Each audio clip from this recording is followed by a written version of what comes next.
The entire Aurora Airline system collapsed in just 7 minutes. Every screen across Seattle-Tacoma Airport shifted from soothing blue to a harsh, flashing red, displaying the same cold message: payment declined, transaction frozen. The speakers continued announcing boarding calls, calm and routine, but beneath that familiar noise, a storm was crawling through every check-in counter, every boarding gate, every aircraft waiting for takeoff. Aurora's card scanners failed. The booking system locked up. Ground staff exchanged panicked glances, all realizing at the same moment that they were standing at the epicenter of an invisible detonation. Inside the business lounge, 58-year-old CEO Mark Henderson stood frozen before his laptop. A new email had appeared, short, blunt, and impossible to ignore. It was from Summit United Bank Aurora's primary financial backer. Due to serious ethical concerns and potential legal risks, Summit United is temporarily freezing all credit lines and pending disbursements for Aurora Airlines, effective immediately. Mark read it once, then again. Refreshed the screen. Still the same words. He did not hear the purser reporting that the company cards were being declined. He did not hear the operations department calling repeatedly through the coordination hotline. The only sound he could hear was his own heartbeat pounding like a hammer against his temples. "This cannot be happening," he whispered. Summit would never take action this extreme without a massive reason. To freeze the entire credit structure of the third-largest airline in the country, someone had pulled the trigger, and the name signed at the bottom of the email was the bullet: Ariana Cole, CEO of Nexus Logic, premier client of Summit United Bank. In that moment, one image rose sharply in Mark's mind: the face of the black woman his crew had dragged off a flight just 2 days earlier. She had stood in the aisle back, straight eyes, steady, pinned between 2 security officers, as if she were a threat. Mark had seen the internal report skimmed the name A. Cole like it was a trivial detail in a minor incident. He had thought another PR mess. Legal will handle it. He had assumed she was just another black passenger Aurora could pacify with a short apology and a discount voucher. He had been wrong, deeply wrong. Across the terminal, questions burst out at once. Why isn't my flight boarding? Is this delayed already? Why does the app say my payment is unverified? Ticket agents hammered their keyboards helplessly, the system spinning endlessly as if mocking them. A young agent held her phone to her ear, her voice shaking. "I cannot print boarding passes. Every Aurora booking says payment issue." On the top floor of Aurora headquarters, the flight operations room, normally a wall of calm, glowing data, was turning colors. Routes from Seattle to Chicago, New York, Los Angeles shifted from green, meaning on time, to yellow, meaning delayed, then red, meaning cancelled. A young supervisor. Jack swallowed hard. "Boss, look at this. The entire network is locked. Not just the cards, even our fuel escrow accounts are showing unavailable." This blow was not aimed at a single flight. It was strangling the entire airline. Mark snapped his laptop shut, his hands suddenly looking 10 years older. He understood the language of finance better than anyone. A $150 million loan for their fleet expansion was now suspended. Daily operating funds were cut off, and worst of all, Summit had written the words ethical concerns. What did that mean? It meant the bank had seen something ugly, something rotten, something worth choosing the other side. And the other side was her. At the same time, in a quiet lounge in San Francisco, Ariana Cole placed her phone gently on the table. The screen showed her sent message an email from Monica Ruiz, Nexus Logic's chief legal officer, containing everything aircraft camera footage, the testimony of Dr. Amanda Blake Aurora's internal files and data on similar past incidents. Ariana did not smile. She did not feel triumphant. What she felt was heavier, deeper, like the weight of pulling a trigger, knowing the bullet would rip through an entire system, not just a single person. In her memory, the moment she was dragged from seat 1A remained vivid, the security officer's hand squeezing her arm, her laptop hitting the cabin door, the eager eyes of passengers secretly recording, and deep in her throat burned a single question. Why am I not allowed to sit here like everyone else? Was it because she was a woman? Because she was a black, because in their eyes, someone like her could never truly belong in first class. They had no idea who she was. They did not know that the moment she stepped off that jet bridge, she was still the executive leading a billion-dollar company, still a diamond-tier banking client whose voice made institutions listen, still someone who could, with one decision, shake the foundation of an entire airline.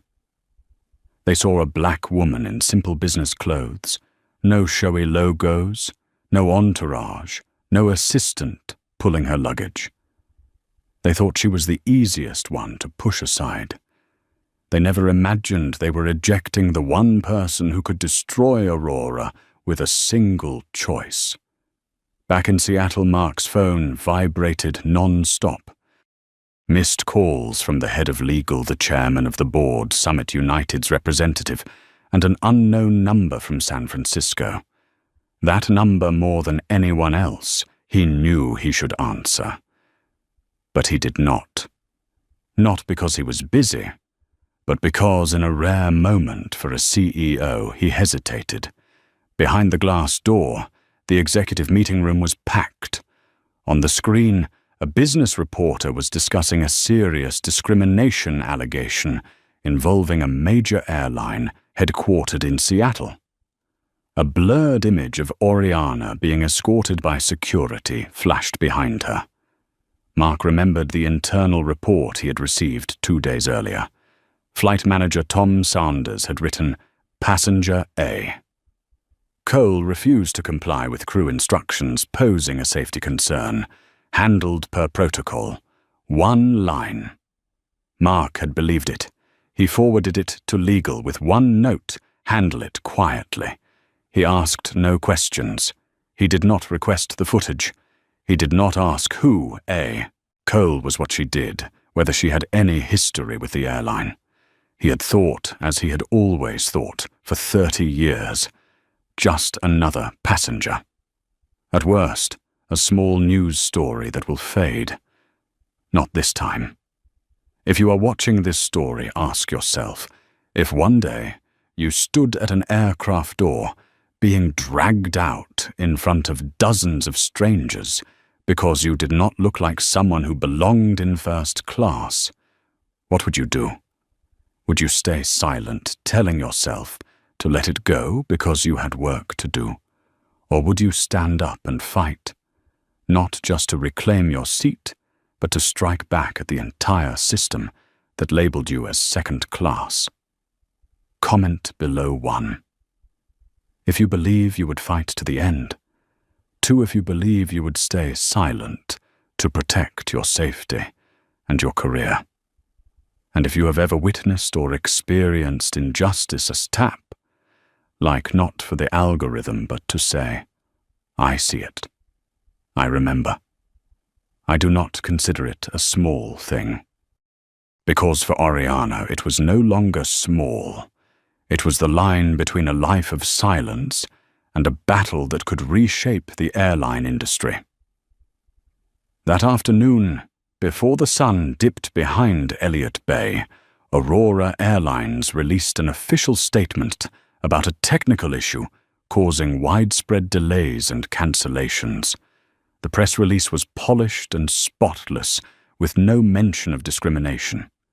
But in Mark's inbox, the email from Summit United Bank remained, and at the bottom of that message, Ariana Cole had written a quiet declaration of war. Nexus logic believes that in a fair system, no one is removed from a seat they have paid for because of their race or gender. As Summit's largest financial client, we cannot remain silent in the face of such actions. Mark lifted his gaze, seeing his reflection in the glass. In the tired eyes of an aging CEO for the first time in many years, he saw something like fear. Not fear of an angry passenger. Fear of a woman he had underestimated, a woman who held the power to crush the heart of his entire company. And this was only the beginning. Now let us rewind. Back to the morning, Ariana stepped onto that flight with a first-class ticket in hand, unaware that what should have been a routine journey would soon ignite the sky over Aurora. Before she became the woman who brought an entire airline to its knees, Ariana Cole was just a little girl, sitting in a tiny room, listening to rain beating against the rusted tin roof of a workers' housing block in Cleveland, Ohio.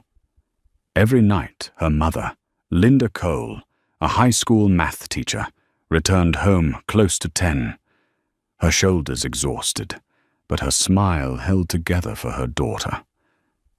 Linda would set her bag down, prepare a simple dinner, and ask the same familiar question. How far did you get today?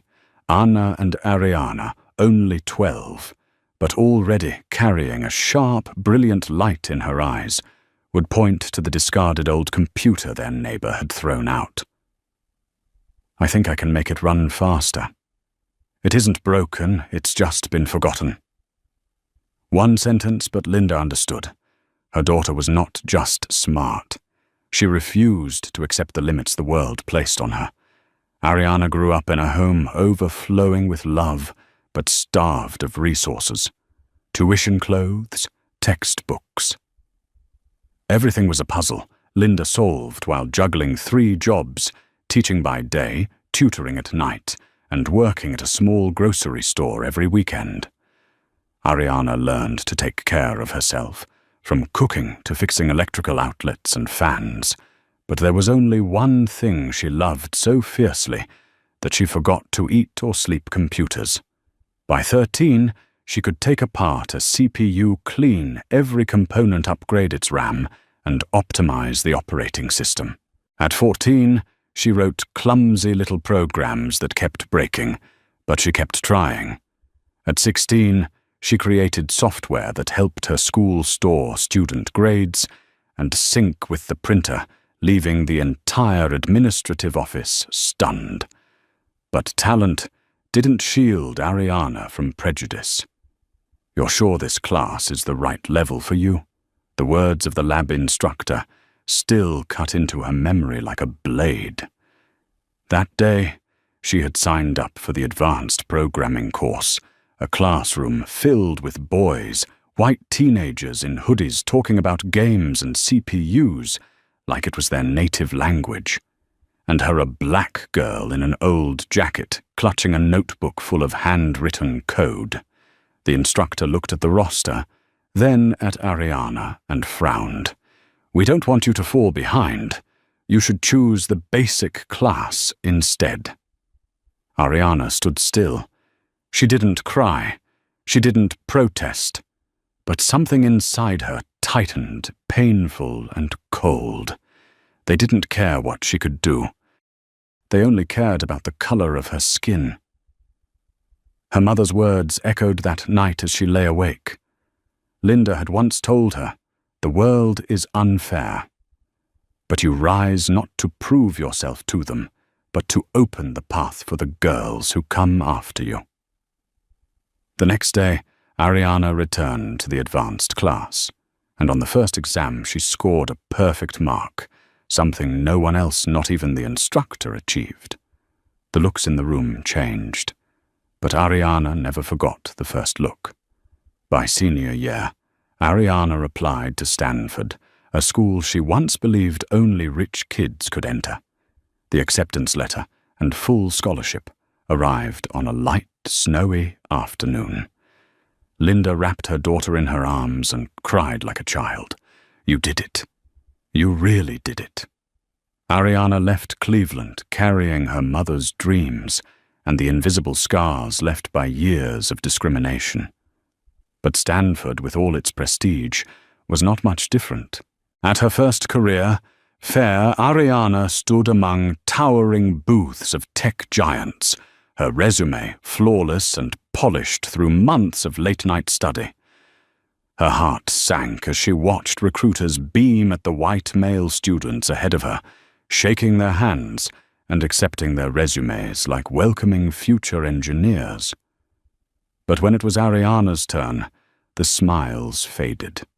The recruiters glanced down at her name tag to check whether she was standing in the wrong place.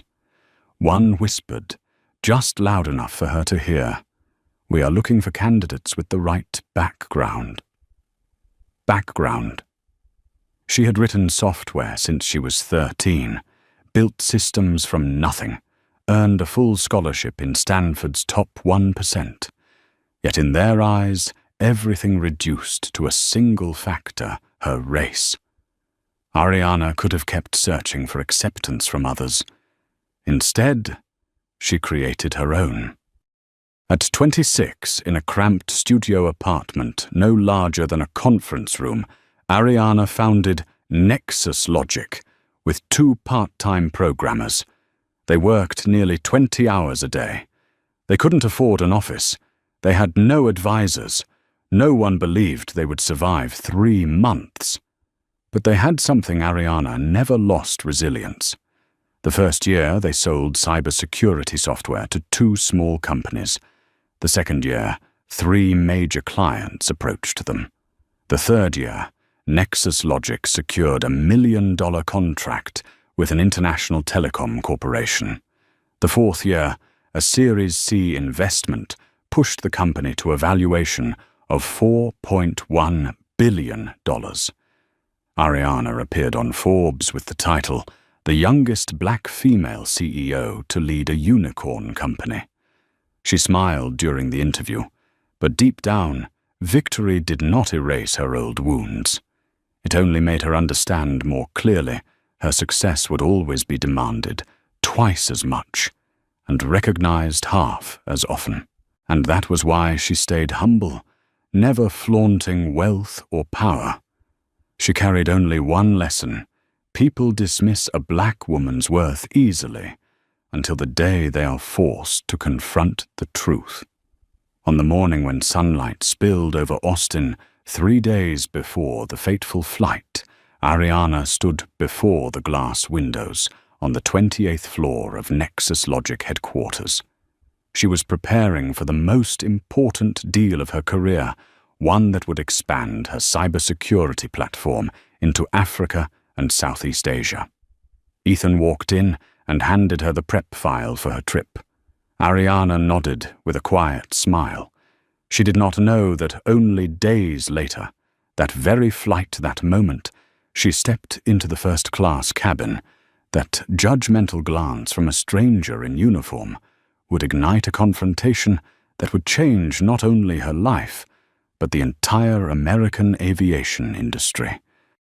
And more importantly, for the first time in her life, the people who had underestimated her would finally learn who Ariana Cole truly was. The Austin sky was so clear that morning it looked like nothing in the world could go wrong. Sunlight glinted off the glass of the Nexus Logic Tower, making it shine like a technological lighthouse, a monument Ariana Cole had spent her entire youth building, with her own hands and unwavering resilience. That morning, she left headquarters earlier than usual, not because of pressure, not because of nerves, but because what awaited her in San Francisco was the deal she had been preparing for nearly her entire life. If successful, Nexus Logic would no longer be just another tech company. It would become the cybersecurity backbone for dozens of developing nations.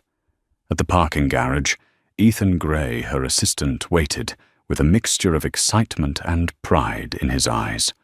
"Your schedule is all set," he said, as he opened the car door. "Aurora Air First Class, Seat 1A. Car pickup, hotel documents. Everything is prepared. No need to worry about anything." Ariana gave a small smile, rare, but enough for Ethan to know she was entering battle mode. "Thank you, Ethan. This time we have to get everything right." "You're always at your best," he replied, half joking, half sincere. Austin Bergstrom International Airport was busy that morning, but not chaotic. People pulled suitcases behind them, with the determined look of travelers whose boarding gates represented entirely different futures. Ariana walked straight into the priority section, the lane reserved for first-class passengers, elite members, and those whose status points spoke for them. But as she scanned her ticket, the young check-in agent with neatly tied blonde hair glanced up at Ariana with a flicker of confusion. That look lasted less than a second, but Ariana recognized it immediately. She had seen it hundreds of times. In her high school lab, at Stanford career fairs, in meetings with new partners, a look that silently asked a question no one ever spoke aloud. "Someone like you really flies in this section," but Ariana had learned not to let those invisible needles break her skin. She smiled at the agent and kept her voice professional. "I'm checking in for first-class flight AA-204 to San Francisco." "Yes, of course," the girl replied, her nervous smile betraying her discomfort. Her hand scanned the ticket again, as if the system might be wrong. It wasn't. But something else was wrong, the way the world viewed Ariana. She took her ticket back, thanked her, and headed for security. Inside the first-class cabin, the light was soft, the seats reclined deeply, and the scent of oak and premium leather lingered in the air. It was a space designed for peace and exclusivity, reserved for those Aurora Air deemed worthy of being there. Ariana stepped in, placed her bag under the seat, and opened her laptop, the device containing the presentation that had kept her awake for 3 nights. A flight attendant appeared behind her, a woman in her early 40s, fit neat hair, and a smile so perfectly practiced it almost felt too perfect. The name pinned to her chest read, "Heather Morris, Senior Flight Attendant." "Good morning," Heather began. "Would you like anything before takeoff? Water, champagne?" "Water is fine, thank you." Heather nodded, but her eyes drifted from Ariana's face to seat 1A, then back again. A silent evaluation, a comparison running in her mind, not between person and seat, but between person and the usual image of a first-class passenger. "Have you flown Aurora's first class?" before Heather asked, her tone soft, but carrying an unmistakable layer of suspicion. Ariana closed her laptop. Inside her chest, something dipped, not because of the question, but because of its familiarity. She had been asked that at a business gala, in a Stanford boardroom, even when she guest lectured at MIT. "Yes." "I fly often," Ariana replied, keeping her voice even. Heather gave a strained smile. "Of course. But may I see your ticket?" Unnecessary. No one else in the cabin was being asked, but Ariana handed over her phone anyway, unwilling to escalate the moment. Heather checked it far too long, longer than protocol, longer than courtesy. "Thank you, Miss Cole," Heather said, emphasizing Ariana's last name, as if testing its significance. Then she walked away. Ariana exhaled slowly, not out of exhaustion, but out of frustration. Frustration at having to justify her existence in spaces she had fully paid to be in. It was just a flight, Do not let it get to you, she told herself. But deep down, she knew better. Injustice was never easy to ignore. It seeped in, quietly corroding faith in the fairness of the world. The cabin door opened one last time, and an older man entered, wearing a super 150s grey suit, a deep navy tie that screamed big city wealth and silver hair, styled like he had just stepped out of a boardroom. Charles Whitmore, 63, a long-time shareholder of Aurora Airlines, a man accustomed to existing in spaces where power was always switched on. He scanned the cabin, then stopped right at seat 1A. Instead of checking his ticket, he simply declared, "This is my seat." Ariana looked up. "I believe you may be mistaken, no." He cut in sharply, as if she had just stolen something from him. "I always sit in 1A. The crew knows that." Heather appeared instantly, her voice soft as silk. "Welcome, Mr. Whitmore. Let me see your ticket." Charles handed it over. Seat 4D. It didn't matter. To someone like Charles, the seat assignment meant nothing compared to what he wanted. And Heather, judging by her worried eyes, understood that perfectly. She turned to Ariana, lowering her voice so only she could hear. "Ms. Cole, would you mind switching to another seat? Mr. Whitmore prefers this one." That moment, brief as it was, sent a cold shiver down Ariana's spine. Not because of the request, but because of how natural it seemed. As if Heather felt no need to hide the fact that she valued a wealthy white man more than a black woman, regardless of who was in the right. Ariana met Heather's gaze directly. "I'm sorry. I reserved this seat in advance. I am sitting where I belong." A polite answer, a rightful decision, a firm boundary. And in that moment, the gears of fate began to turn. In Charles's irritated stare, in Heather's disapproving frown, in the stiff posture of Tom, the purser approaching from the galley. Ariana had no way of knowing that within minutes they would force her out of the seat she had paid for, unknowingly triggering a chain of events that would bring the entirety of Aurora Airlines to its knees. Charles Whitmore stood there like an ancient monolith blocking the aisle, his cold grey eyes locked on Ariana, as if she had dared sit on his personal throne. No one spoke for several seconds, but the silence was thick, heavy enough to make the air itself feel suffocating. Heather Morris offered a polite smile, though it was aimed only at Charles, not at Ariana. "Mr. Whitmore let me take care of this," Heather said, her voice sweet to the point of being artificial. Ariana saw the way Charles's shoulders relaxed, the way he carried himself, with the ease of someone who knew he didn't have to do anything. Aurora Airlines had considered him a special client for years, and he was used to a world that bent itself around him. Heather turned back, lowering her voice, so only Ariana could hear. "Ms. Cole's seat 1A is Mr. Whitmore's preferred seat. I need you to move to another one."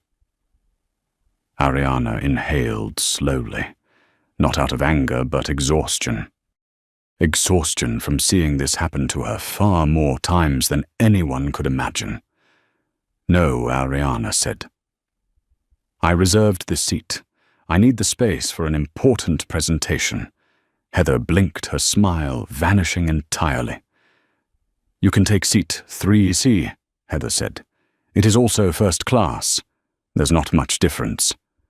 Ariana met her eyes directly.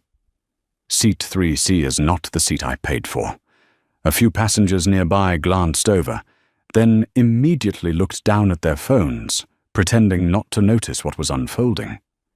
Everyone knew the feeling of wanting to help, but fearing inconvenience, fearing being seen as interfering, fearing being considered too sensitive.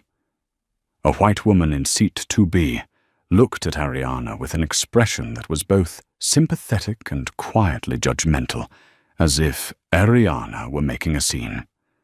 Meanwhile, Charles placed his luggage in the overhead bin without even looking at her, as he said, "Young lady, that seat is mine. I always sit there." Ariana lifted her chin steady. "Your ticket says 4D.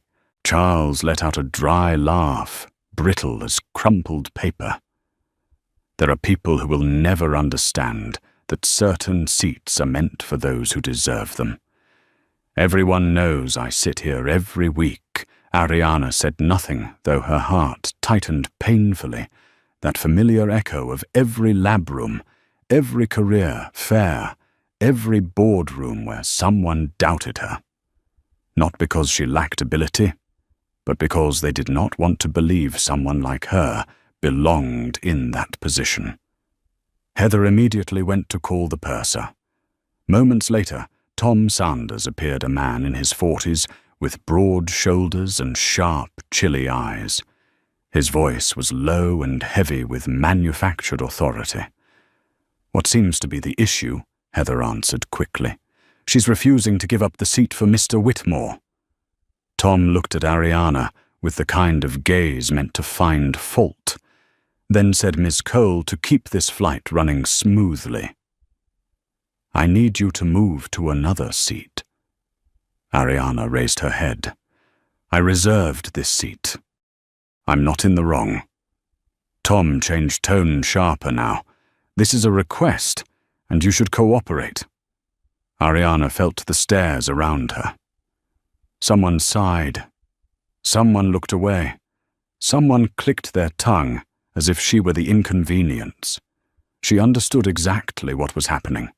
No one cared who was right or wrong. They just wanted quiet.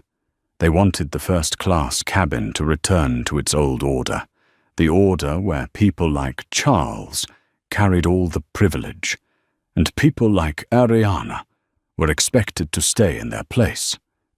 But Ariana did not bow. "I'm not moving. I'm not wrong.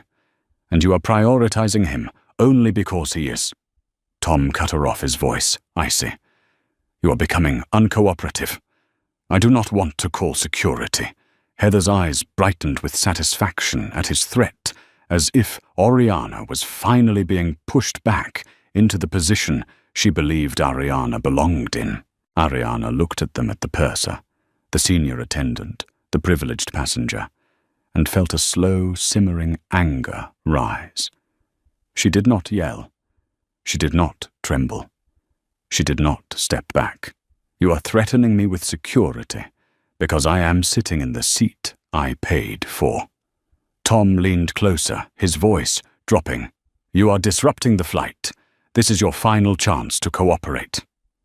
Charles stood behind him, arms crossed, smiling triumphantly. Ariana took a deep breath. This was a moment countless black travelers had experienced in spaces like this, a moment no one prepares you for. No textbook, no guidance. Only instinct, either endure humiliation or stand your ground. Just as Tom prepared to call security, a woman's voice rang out. "She's telling the truth. I saw her sitting here when I boarded." Every head turned. It was Dr. Amanda Blake, 41, a neurologist with a tall frame, calm features, and razor-sharp eyes. What froze the cabin was not what she said, but the fact that she dared to say it. Amanda stepped forward toward Ariana. "Mr. Whitmore arrived after her.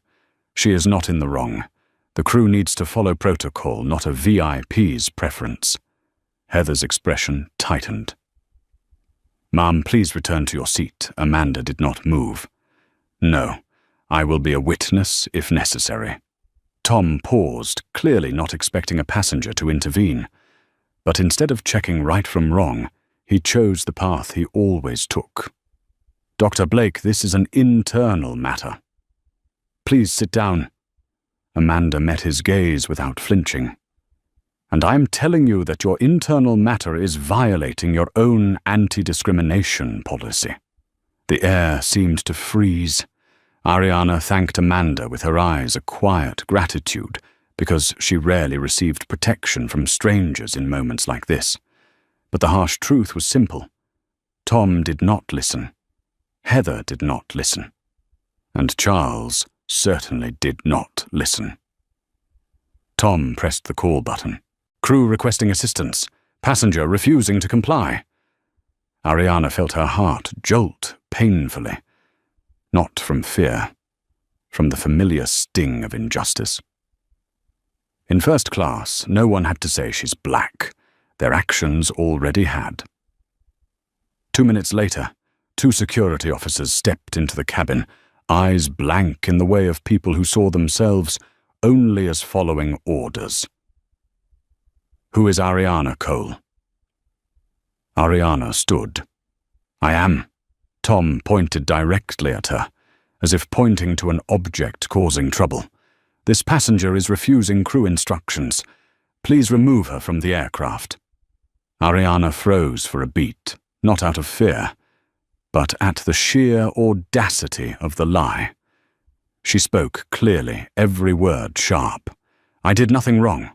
I am sitting in the seat I paid for. The officers did not wait. They reached for her arm. One hand tightened hard enough to make Ariana clench her jaw in pain. Amanda shouted, Stop! She is not a threat to anyone. But they did not stop. No one stopped.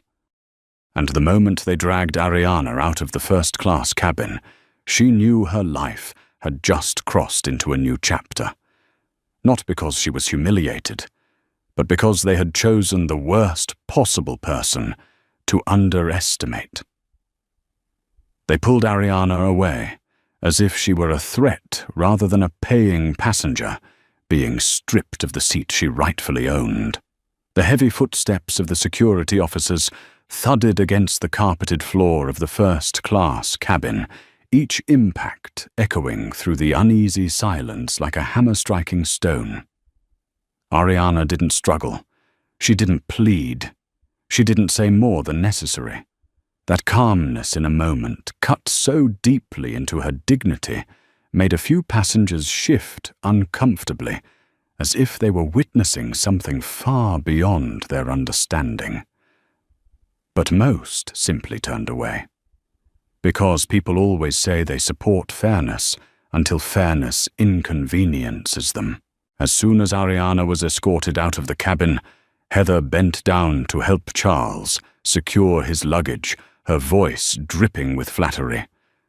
Mr. Whitmore, we apologize for the inconvenience. Everything has been resolved. Charles settled into seat 1A, the seat that didn't belong to him, a seat he had claimed through entitlement and a biased system. He leaned back, satisfied, as if the world had finally been set back on the right course. Ariana was pushed toward the exit, her laptop carried carelessly by one of the officers, the device knocking hard against the edge of the door. A small sound, but one capable of destroying nights of preparation, the presentation for a multi-million-dollar deal. Be careful with that, she said, her voice steady despite everything. The officer only glanced at her briefly, then gripped the laptop even tighter, as if to prove she had no right to request anything. Ariana felt her pulse climb into her throat, but she forced it down. She knew exactly what could happen if she reacted too strongly, especially considering who she was in their eyes. A black woman who did not know her place, a woman who was difficult, a woman who should be more compliant. They dragged her through the jetway, and the plane door closed behind her with a heavy, icy thud. Like a gate of society slamming shut in her face, not for the first time. One of the security officers said, "You were warned. You need to leave the gate area immediately." Ariana turned to him. "I did not break any laws. We are not debating this." The officer replied, his tone as stiff as a memorized line. "The crew requested your removal. That is enough." Ariana did not answer, because deep down she understood something far more painful than the humiliation itself. This was not the first time, and if she stayed silent, it would not be the last.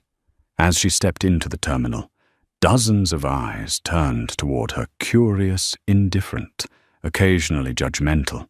They had no idea what happened, but they were familiar with thinking, if she was removed, she must have done something wrong. A security officer shoved her bag onto a plastic chair, causing her laptop to fall to the floor. A sharp crack. Ariana inhaled, picked it up, and saw a large fracture across the screen, a jagged line, like a streak of black lightning. She blinked once. Her heart tightened.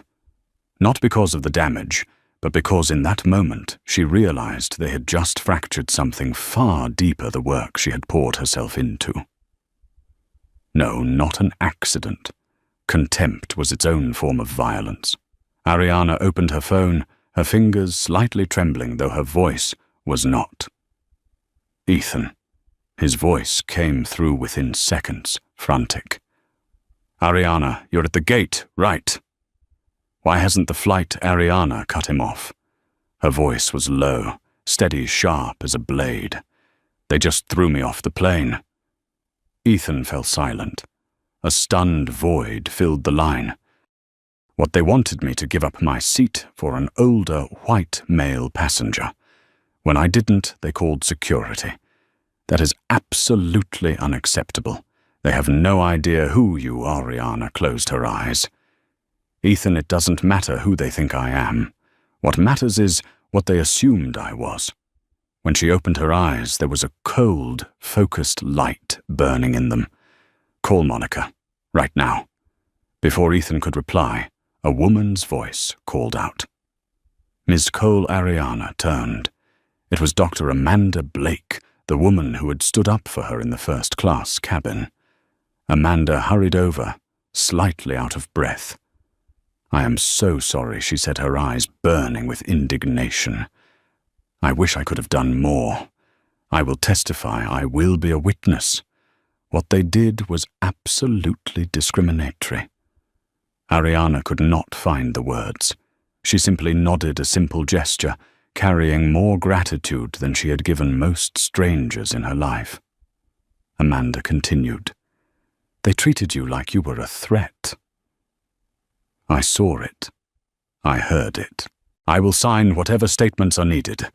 This cannot be allowed to slide. Ariana was not someone easily moved, yet in that moment a warmth pressed against her chest. Not weakness. Hope. Rarely in her life had anyone stood by her during moments of injustice. Today, a stranger had done what many who knew her never dared. Thank you, Ariana whispered. But her eyes told a different story.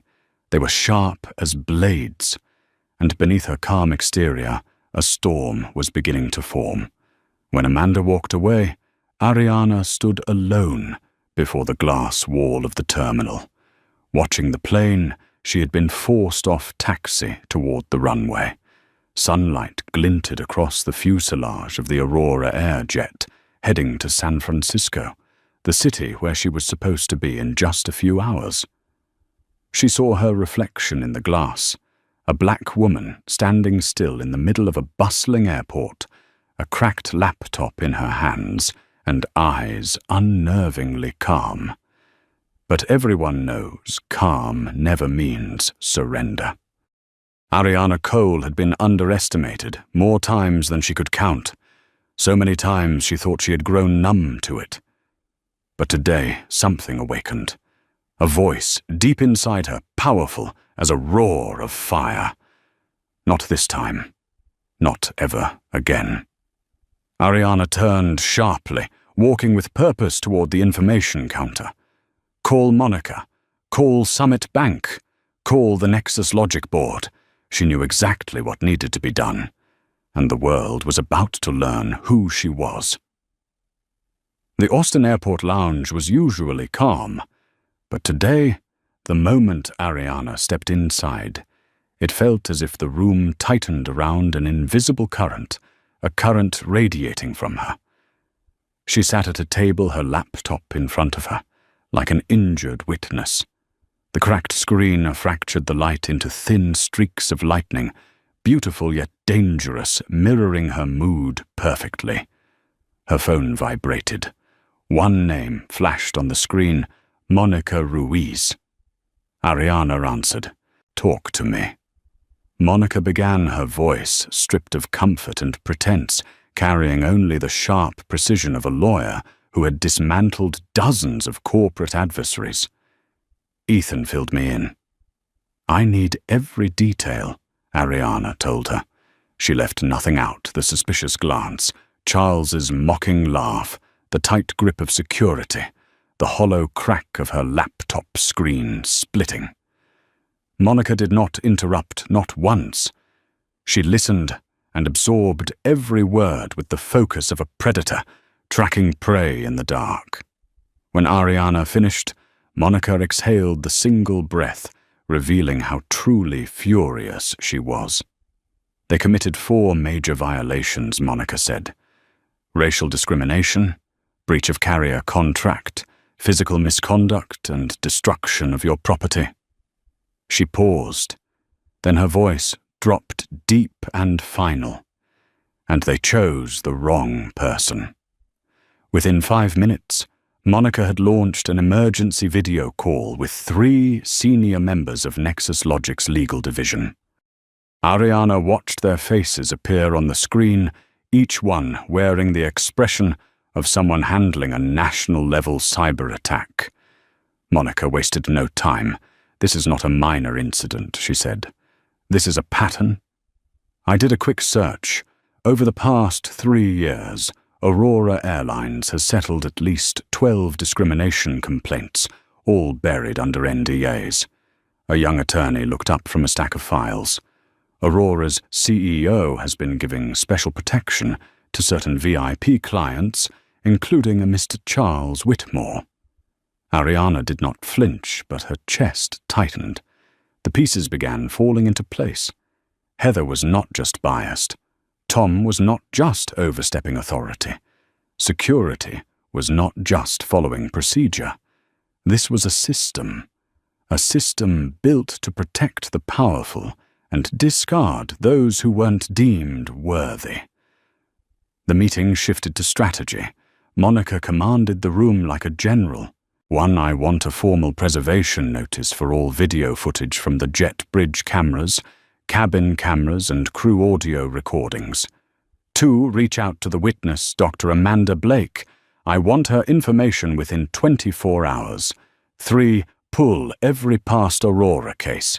If there is a pattern, we hold the blade. Then Monica stopped, her eyes sharpened like the edge of a weapon. But the biggest strike has to come from Ariana. Every face turned toward Ariana on the screen. Monica spoke slowly, clearly. "You are a diamond-tier client of Summit United Bank. Summit is financing Aurora's $150 million expansion loan. If you raise a major ethical concern, all disbursements will be frozen immediately." Ariana leaned back. She did not need it explained. She did not need time to process. She knew exactly where her leverage lay. She had simply never wanted to use it this way. Ethan spoke softly, cautious. "Ariana, if you do this, Aurora will be paralyzed within 24 hours. It could create a real crisis." Ariana looked up. Her voice was not loud, but sharp as forged steel. And being dragged off a plane in first class was not a crisis for me. No one answered. Because no answer was needed. 15 minutes later, Monica sent the first formal notice to Summit United Bank, including the evidence, and an official request for an ethics investigation into Aurora Airlines. 30 minutes after that, an unusually fast reply arrived. "Your company's standing grants sufficient grounds to request a reassessment of the partner. Summit will suspend all Aurora Airlines disbursements until the matter is resolved." Ethan stared at Ariana wide-eyed. They actually did it. Ariana did not smile, but her eyes carried a light people only saw in those who had reached a point beyond hesitation. Resolve. The cold air from the lounge vents brushed through Ariana's hair, lifting a few strands. She closed her eyes for a few seconds, letting silence steady her. In that stillness, she replayed the moment she was dragged from first class, the whispers of passengers, the avoidance in their eyes, the feeling of being dismissed so thoroughly that no one bothered to verify the truth. Ariana opened her eyes. "Monica," she said, "I know this is not just about me. It is about everyone who has ever been treated as if they did not belong in a place they had every right to be." Monica's voice softened slightly. "Then what do you want to do next?" Ariana looked straight at the screen. Her face was so calm that everyone stopped taking notes. "First," she said, "find the others. Anyone who went through something similar." Ethan nodded. "Even if they signed NDAs," Ariana continued, "let them know that this time they are not alone." She glanced down at her cracked laptop. It looked like a wound, but also like a trophy. "Second," she said, "book me another flight. I am still going to San Francisco." Ethan hesitated. "Are you sure? Do you want to rest first?" Ariana opened her laptop, despite the spiderweb fracture across the screen. "We have a deal to close," she said, her voice so firm that both Ethan and Monica fell silent. "And I will not let their discrimination keep me from the future I built." Near the end of the meeting, Monica said something that made the entire room go still. "Ariana, you do realize they will fight back. Aurora is a major corporation. They have money. They have lawyers. They have influence." Ariana stood, picked up her laptop, and turned toward the large glass window. The airport light framed her silhouette in gold. She spoke without turning back. "Real power does not belong to the one who shouts the loudest." She paused. "Real power belongs to the one who uses their voice to correct what is wrong." Then Ariana turned, meeting the screen with unwavering eyes. "And this time I will not be silent." In that moment, Ariana Cole had taken her first step into a battle she never chose, but was the only one strong enough to finish. And Aurora Airlines was only beginning to feel the storm they had summoned upon themselves. The glass walls of Austin Airport reflected Ariana like a sharp silhouette drawn across a chaotic morning. She had not left the airport yet, but within just a few hours, news of Aurora Airlines dragging a black woman out of her first-class seat had already begun to spread, small at first scattered, but exactly the kind of story social media devours: injustice, power, imbalance, and a moment caught in public. All it needed was a spark, and Ariana knew that spark was already burning. As soon as Monica sent her notice to Summit United Bank, the bank's ethics review protocols activated. At that exact moment, a post appeared on X, written by a passenger in seat 2F, who had recorded Ariana being escorted out. "I do not know what happened, but a black woman was pulled out of Aurora Airlines first class, so an older white man could have her seat. No one asked who was right or wrong. They just dragged her away. This is not okay." He did not add hashtags. He did not mention Ariana's name. He did not know who she was. He just wrote what he saw, and that honesty made the post explode. 5 minutes, 1,200 likes. 10 minutes, 4,000 retweets. 30 minutes, Delicious boycott Aurora Air, landed in the Texas trending list. 1 hour it hit the national top trend. Ariana watched her phone vibrate, non-stop notifications pouring in like a storm. "Hey, you are going viral," Ethan texted. Ariana did not smile, but her heartbeat thudded once heavy. Not because of the attention, but because she knew Aurora would strike back. And they did. Only 90 minutes later, Aurora Airlines released a statement that read as if it had been drafted, long before the incident even happened. A passenger refused to comply with crew instructions, creating a potential safety risk. The crew followed established protocol in requesting the passenger be escorted off the aircraft.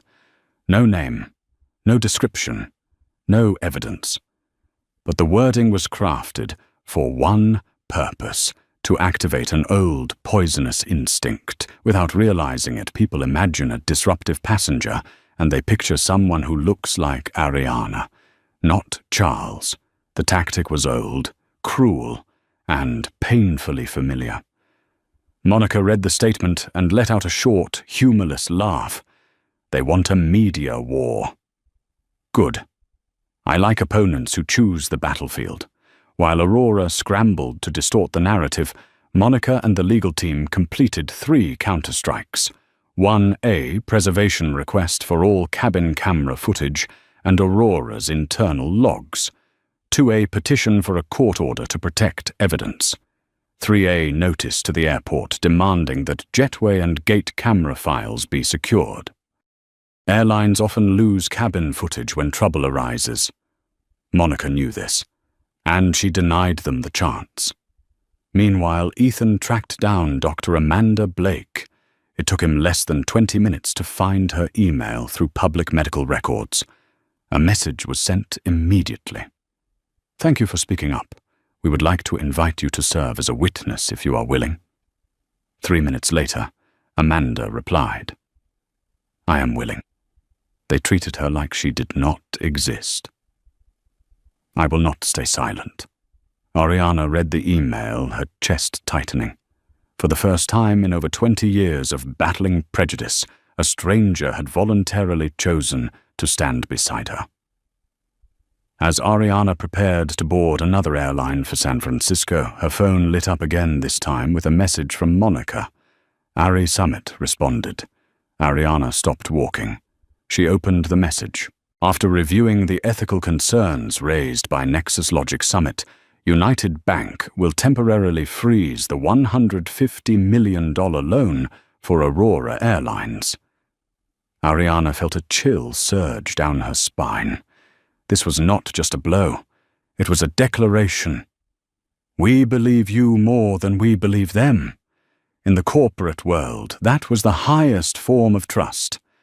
Ethan Ariana said, "Prepare an internal report for the board. They need to know everything." "Do you think the board will worry?" Ethan asked. Ariana shook her head. "They will be proud that we defend our integrity." On the replacement flight to San Francisco, Ariana leaned her head toward the window. The sunset painted the clouds in blazing red streaks, a breathtaking view. But her mind was elsewhere. She remembered the moment security dragged her from her seat. She remembered Heather's cold, indifferent stare. She remembered the passenger's sighs, as if her very presence had been an inconvenience. The humiliation was not just a cut on her dignity. It was the culmination of hundreds of tiny cuts throughout her life, each one small, each one survivable, but together forming a weight like a stone. And finally today was the day that stone cracked. Ariana whispered to herself a vow. "This time I will not walk softly." When she landed in San Francisco, her phone buzzed relentlessly. A message from Ethan. "Ari, you are on the news." A message from Monica. "Aurora is taking heavy media damage."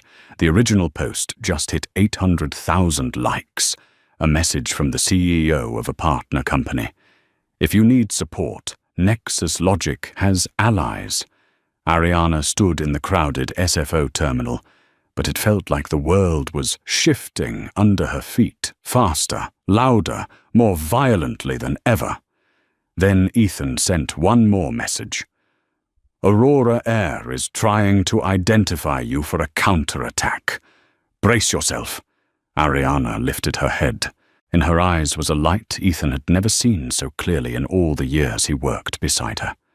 Not fear, not anxiety, but the awareness of true power. Ethan, she replied, let them look. One breath, one heartbeat, one choice. Because by the time they learn who I am, it will already be too late. San Francisco greeted Ariana with a thin veil of fog, flashing LED signs and intercom announcements, echoing like the heartbeat of a city that never sleeps. But she had no time to absorb any of it. Her phone vibrated non-stop, as if the entire world was knocking at her door at once. Monica called just as Ariana stepped into a taxi. Brace yourself, Monica said immediately. Aurora has struck back. Ariana did not sound surprised. In fact, she was calm enough to ask, did they go dirty or very dirty? Monica let out a cold laugh. Very dirty. 1. The unilateral media attack the reversed accusation. Aurora Airlines released a second press statement, longer, more detailed, and entirely fabricated. Passenger AC female engaged in disruptive behavior raised her voice at crew members and refused to comply with safety instructions. The crew had no choice but to escort the passenger off the aircraft to ensure the safety of others. They painted Ariana as someone who could not control herself. They knew the public was more likely to believe such narratives when the subject was a black woman. They knew how to use language to evoke the image of a troublemaker, and they avoided using her full name, referring to her only as AC, under the guise of protecting her privacy, when all they wanted was to spread insinuation without taking legal responsibility. Aurora did not need to say anything directly. The public would imagine the rest on their own. A cowardly tactic, but an effective one. 2. The online harassment, the dark threats. Not long after Ariana began receiving spam messages, then emails, then anonymous comments. Each sentence felt like a blade. You must have done something to get thrown off. First class is not for people like you. Stop playing the victim. We know where you live in Austin. That last line made Ariana freeze. We know where you live in Austin. Her whole body went cold. Not because she feared for herself, but because she thought of the one person she loved more than anything. Her mother Linda, who was probably teaching an evening class at that moment, unaware that shadows were gathering around her daughter. Ariana immediately called Raymond Washington, a former FBI agent, and Nexus Logic's head of security. His voice was low and firm. I am already tracking the accounts, sending threats. I am deploying protection for you and your mother tonight. Ariana exhaled a heavy breath that even the taxi driver noticed in the rearview mirror. Thank you, Raymond.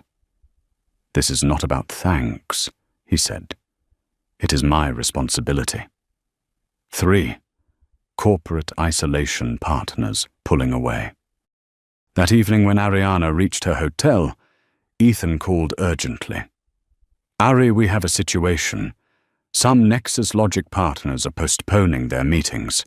3 major companies want to reassess the potential media risk before signing contracts. Ariana closed her eyes. Not because she was shocked, but because it hurt. She had known this was coming. Every black woman who dared to stand up paid a price. Sometimes it was their job, sometimes their reputation, sometimes their safety, and sometimes, as now, it was the company they had poured their soul into building. Ethan Ariana said quietly, let them postpone. Anyone who makes decisions out of fear was never a true partner. Ethan paused, then whispered, "I am proud of you." Ariana gave a tired smile. "Thank you, but this is not the moment for pride." 4. The fracture within even strength has breaking points. Past midnight, Ariana sat alone in her hotel room. No laptop, no email, no attempt to act strong. Just the bare truth. She was exhausted. Deeply exhausted. The room was dim city lights filtering through the window in a faint gold glow. Ariana looked at her hands. Her fingers trembled slightly, something she had been hiding all day. She had been dragged off a plane, humiliated in front of strangers, attacked online, threatened, isolated, misjudged, and her pain as a woman of color had been weaponized for entertainment. No one at Aurora saw her as a human being, just an obstacle, a problem, something to remove quickly.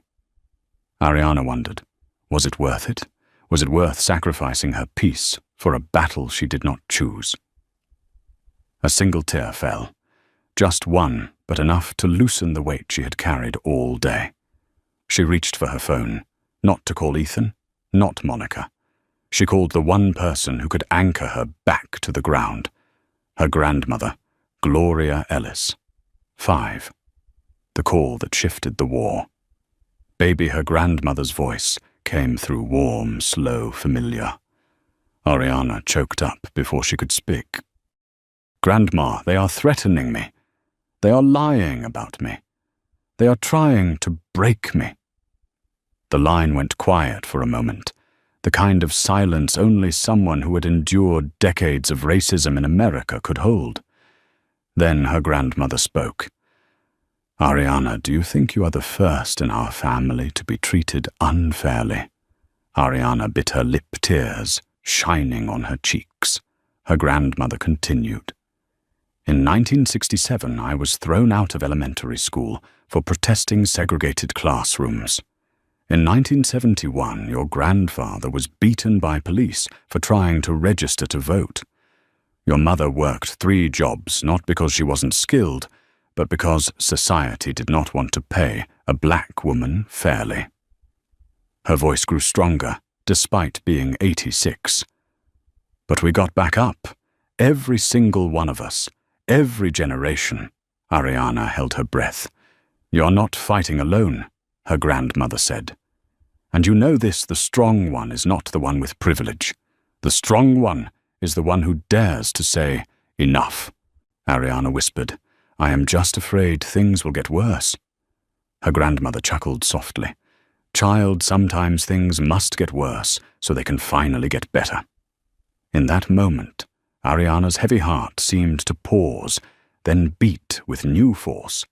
She wiped her tears, her voice turning solid as stone. "I understand, Grandma." 6. Final note, the warrior reborn.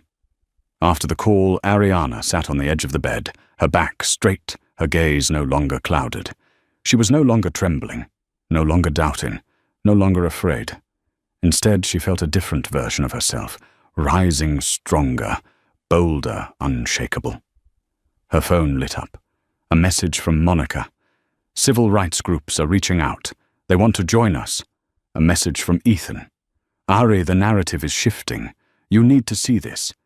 He added a link, "Aurora Airlines under fire for discrimination claims." Ariana set the phone down. She knew.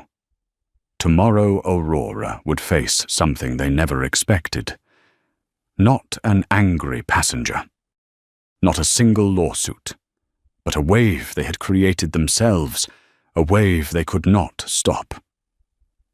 Ariana stood and looked at herself in the mirror.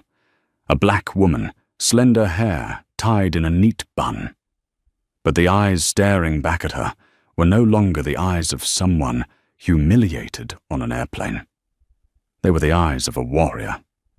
Tomorrow, she whispered, we strike back. The next morning, San Francisco woke under a blue-gray sky, a thin mist clinging to the buildings, like a quiet warning that today would not be peaceful. Ariana knew it from the moment she opened her eyes. Her phone exploded with notifications. Not the soft buzz of ordinary messages, but a constant vibration, like a storm pounding on every door at once. Ethan sent the first update. "Ari, Aurora just filed a countersuit against you." Ariana raised an eyebrow. There it was. She opened the scanned file from Monica. In the complaint, Aurora accused her of disrupting business operations, causing financial loss as a client, and defaming the image of the airline. Oh, a familiar game. Blame the victim, apply legal pressure, drag things out, and hope she backs down. Ariana set the phone on the table. 1 second, 2 seconds. Then she laughed a short sound, humorless but fully awake. They picked the wrong side of this fight. 1. Emergency meeting at Nexus Logic. The board steps into the war. 8 a.m. Nexus Logic's virtual boardroom lit up. Each board member appeared on screen, some still in bathrobes, some standing by windows overlooking Austin Bay, some looking like they had not yet had their first coffee. The chairman, 52-year-old James North, studied Ariana's face, as if to gauge the state of her spirit. "We need to understand the full picture," he said. "Ariana, you start, without shaking, without hiding anything." Ariana told them everything. She let every detail surface: the humiliation of being dragged from seat 1A, the crack across her laptop screen, Amanda Blake's words, the way Heather looked at her like she was occupying a space that did not belong to her. When she finished, the room went silent. Not from surprise, from anger. James spoke first. "Their actions are unacceptable. I vote that we support a full investigation." Another director, 61-year-old Diana Moore, leaned forward. "If you want to go to war legally, we do it. If you want to hit them financially, we do it. If you want to turn this into a case study on racial bias in aviation, we do that too." Then a softer, more hesitant voice cut in. "Ariana, we should be careful," said Harold Dean, the chief financial officer. "A conflict on this scale could get us labeled as divisive. It could affect our stock price." Ariana looked straight at him. "So you want me to be quiet? You want me to let that airline keep treating people like me this way?" Harold faltered. He lowered his eyes, unable to argue. James concluded, "This meeting is not to decide whether we fight or not. It is to confirm that no one here gets to stand on the sidelines. Nexus Logic will walk into this with you, Ariana." A notification pinged. The voting system went live. Every hand went up. 100% in favor, even Harold's. 2. Media torpedoes a calculated strike from Aurora. While Nexus Logic aligned behind Ariana, Aurora released an exclusive interview with a major financial magazine. Aurora's spokesperson said, "Our employees have been threatened." Passenger AC yelled, "Created chaos." "We did everything we could to protect the safety of the flight." Ariana read it and felt her blood heat up. Yelled, "Chaos." She had not even raised her voice once. Monica called at the same time. "We have to respond. Not just to protect your name, but to stop them from doing this to anyone else." Ariana breathed slowly, letting the emotion settle. Then she said, "Contact Dr. Amanda Blake." "And I want the cabin camera footage." Monica gave a short laugh. "Cabin footage? You think Aurora will hand that over?" Ariana replied, "No. But the court will." 3. Parallel investigations, secret doors forced open. At the same time, Ethan worked like a storm. He reached out to friends in the startup world, black CEO networks, and civil rights organizations. Within hours, Ariana received messages from 6 black tech CEOs, 2 female founders on the Fortune 100 list, 3 media personalities, and a team of top civil rights attorneys in the country. They all said the same thing. "We stand with you." One CEO wrote, "You are not the first person Aurora has done this to. But you might be the first strong enough to force them to change." Ariana's hands trembled slightly as she read it. Not from fear, but because the solidarity was so vast, so real, and so perfectly timed. 4. When indirect attacks become the most dangerous weapon, the battle was not only in the media and in court. Another fight, quieter and more poisonous, was unfolding inside Ariana herself. That evening, when she returned to her hotel room, after a long day, her inbox was filled with threats. "We will find you. If you had stayed in the seat meant for you, this would not have happened. You will regret going against Aurora. People like you only cause problems." One email even included a photo of her mother Linda's house. Ariana felt her stomach twist, not because she feared for herself, but because Linda, who had never harmed anyone, was now being made a target by cowards. Ariana called Raymond immediately. "How is the security around my mother?" Raymond did not hesitate. 2 men stationed, one inside, one outside. No one is getting near her. Ariana closed her eyes. Her breath shook slightly. "Thank you," Raymond replied. "No thanks needed. Just do not quit.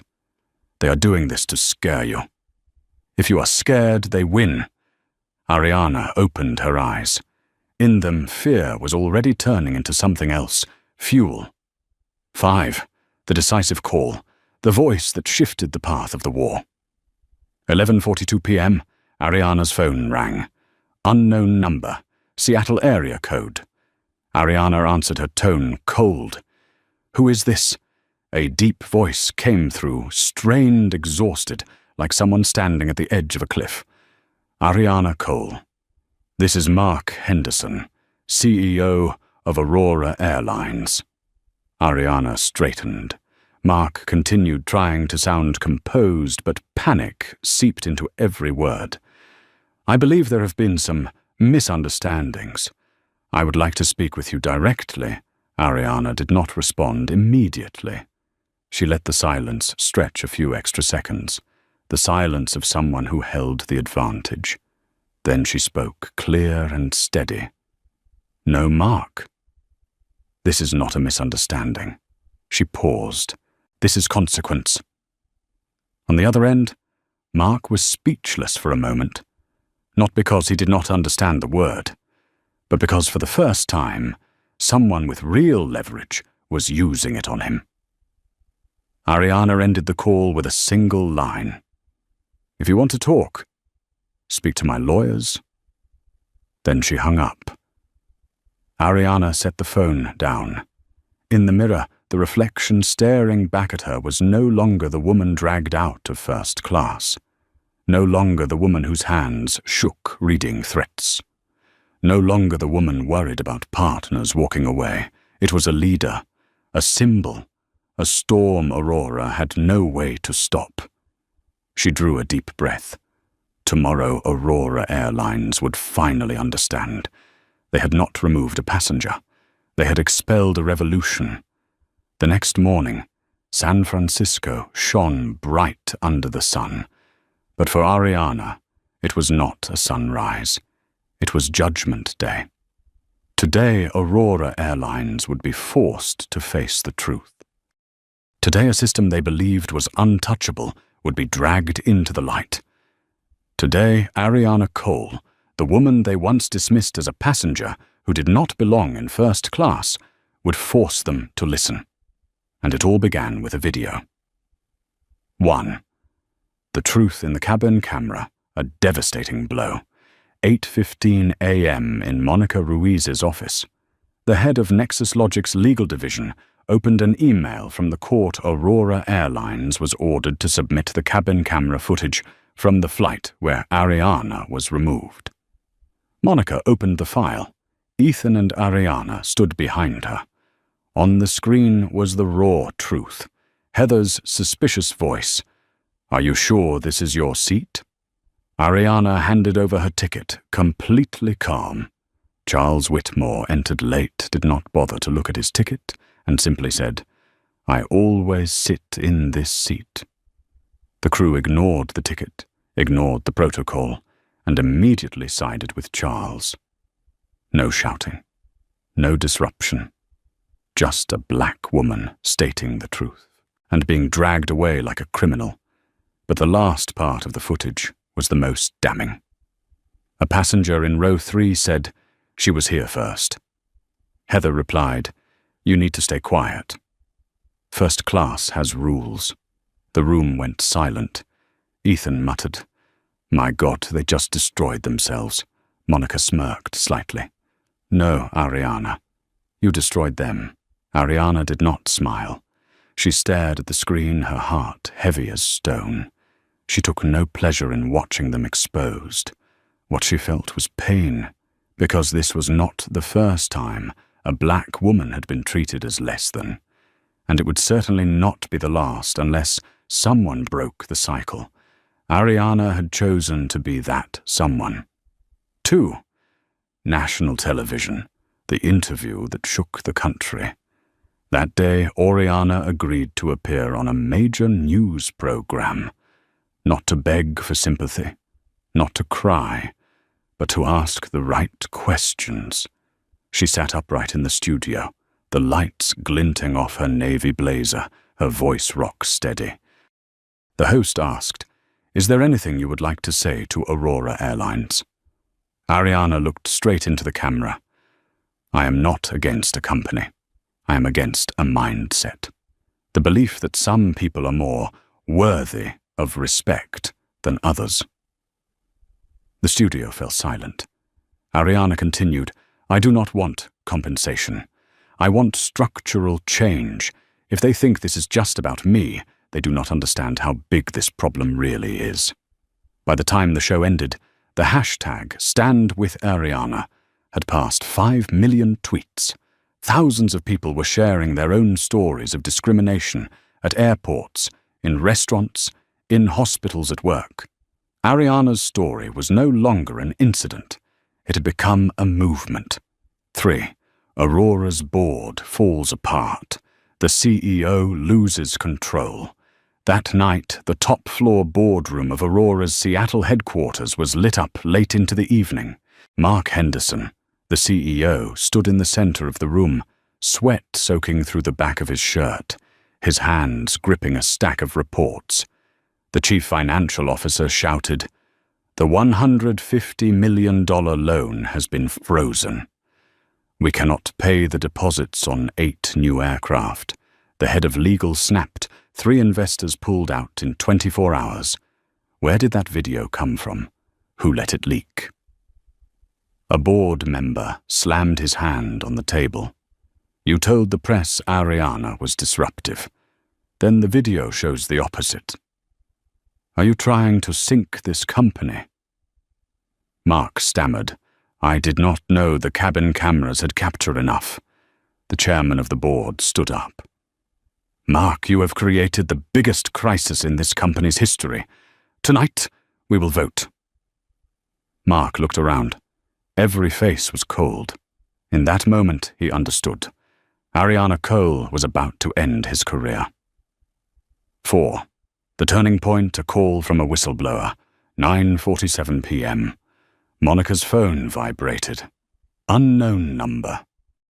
A whispering voice. "Work for Aurora. I have to tell the truth." Monica motioned for Ariana to stay quiet and activated a legal recording. "We have internal training documents," the caller said.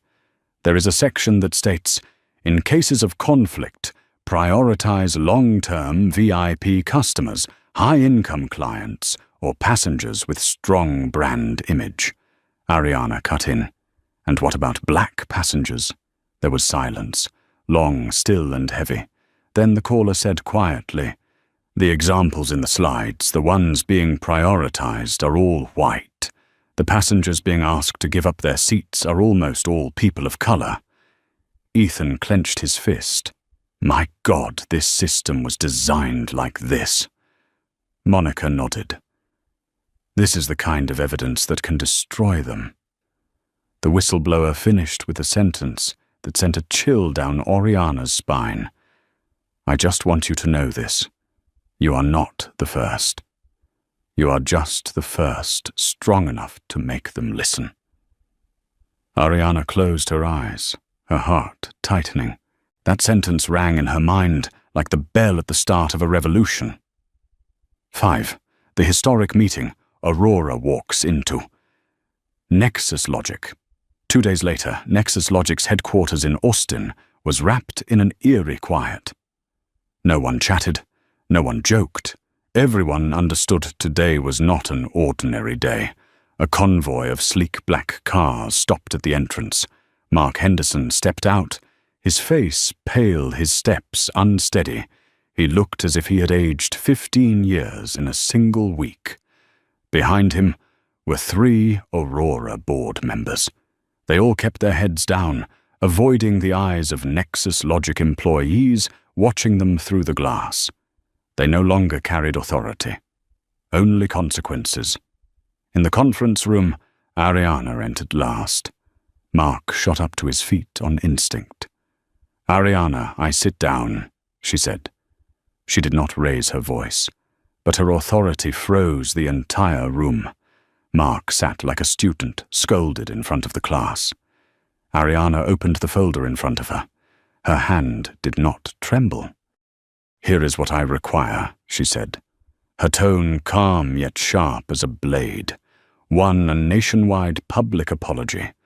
2, the termination of Heather Tom and every manager involved. 3, the creation of an independent oversight committee. 4, mandatory anti-bias training for the entire company. 5, monitored diversity hiring targets with regular public reporting.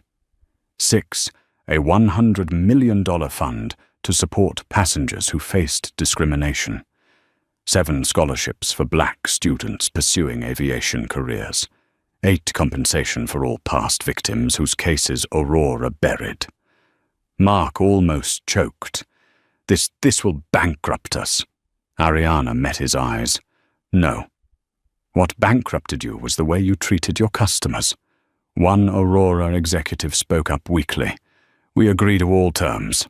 Mark turned to them in panic. "You cannot."